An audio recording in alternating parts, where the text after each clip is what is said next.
to my YouTube channel.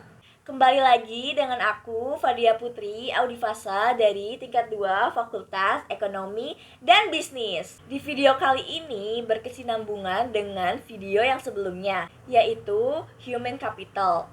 Dan di video kali ini kita akan membahas tentang membangun Human Capital atau modal manusia berkualitas unggul. Simak videonya sampai akhir ya, jangan di skip.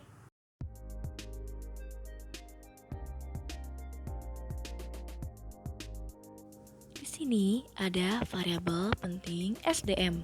Variabel penting dalam SDM adalah kemampuan, sikap, nilai-nilai, kebutuhan, dan karakteristik demografinya.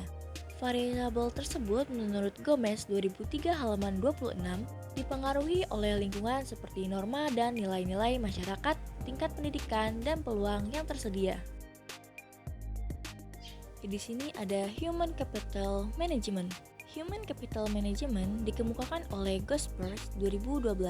Dikenal juga sebagai manajemen talenta, yaitu suatu SDM yang terkait dengan proses pengembangan SDM dan memperkuat kedudukannya dalam suatu lembaga, memelihara dan mengembangkan SDM, dan menarik sebanyak mungkin SDM yang memiliki kompetensi, komitmen, dan karakter agar organisasi menjadi lebih berkualitas. Oke, di sini adalah human capital. Jika diartikan secara bebas adalah sesuatu yang berhubungan dengan kompetensi, pengetahuan, dan potensi seseorang yang diimplementasikan sebagai kemampuan dalam bekerja dan menghasilkan nilai ekonomi yang lebih tinggi.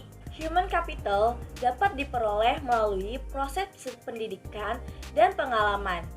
Teori human capital pada umumnya menempatkan manusia sebagai modal, sehingga kadang terasa seolah manusia sama dengan mesin.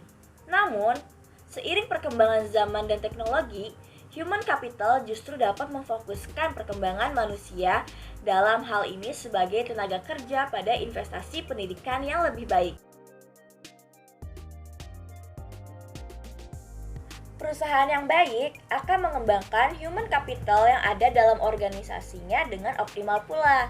Hal ini juga sudah banyak menjadi perhatian pemerintah Indonesia sendiri, terutama karena pemerintah punya misi agar tenaga kerja Indonesia dapat bersaing dengan tenaga kerja lain di dunia internasional. Lalu, bagaimana sih dengan caranya meningkatkan human capital dalam perusahaan? Yang pertama adalah pahami kebutuhan. Setiap manusia memiliki kebutuhan yang berbeda. Begitu juga dalam upaya meningkatkan human capital dalam perusahaan. Kebutuhan karyawan satu besar kemungkinan akan berbeda dengan kebutuhan karyawan lainnya. Karena itu adalah penting bagi perusahaan untuk mengenali potensi dan kelemahan karyawan masing-masing, sehingga dapat menentukan siapa saja yang membutuhkan keahlian tertentu dan siapa yang bisa ditingkatkan lagi skillnya dengan keahlian yang lain. Yang kedua adalah pengalaman. Perusahaan dengan karyawan yang berpengalaman biasanya akan dapat bergerak lebih cepat menuju arah perkembangan yang sangat baik dan pada akhirnya akan bisa mendapatkan trust atau kepercayaan dari pelanggan perusahaan tersebut. Dan yang terakhir adalah pendidikan. Sebagian besar orang telah paham mengenai fungsi dari pendidikan. Di dunia kerja, gelar sarjana memang dapat membantu perusahaan untuk mendapatkan karyawan yang cocok dengan posisi yang diinginkan. Namun, seringkali gelar sarjana saja tidak cukup. Pasalnya, tak hanya hard skill saja yang diperlukan, tetapi juga soft skill. Bahkan ada satu penelitian dari Harvard yang menyatakan bahwa kesuksesan seseorang itu ditentukan oleh 20% hard skill dan 80% soft skill. Untuk materi yang terakhir ada human capital dan investasi pengembangan SDM. Investasi SDM. Investasi dalam bentuk menyediakan fasilitas pendidikan, menyediakan tenaga pendidik, dan kependidikan yang berkualitas akan menjamin SDM yang unggul, andal, dan berkarakter. Dan di sini ada standar kualitas.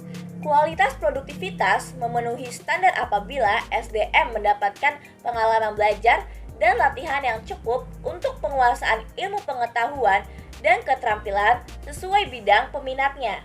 Lalu ada penempatan SDM.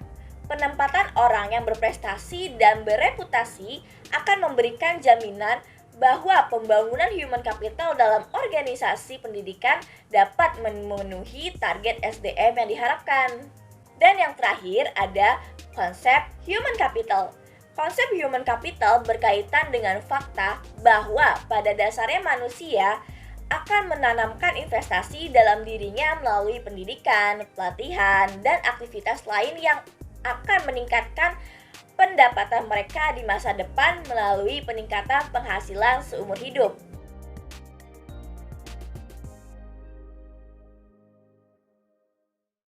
Finally, itu dia pembahasan kita di video kali ini. Untuk saran dan kritiknya, kalian bisa komen di bawah. Dan jangan lupa buat like, comment, and subscribe. Bye-bye and see you next video.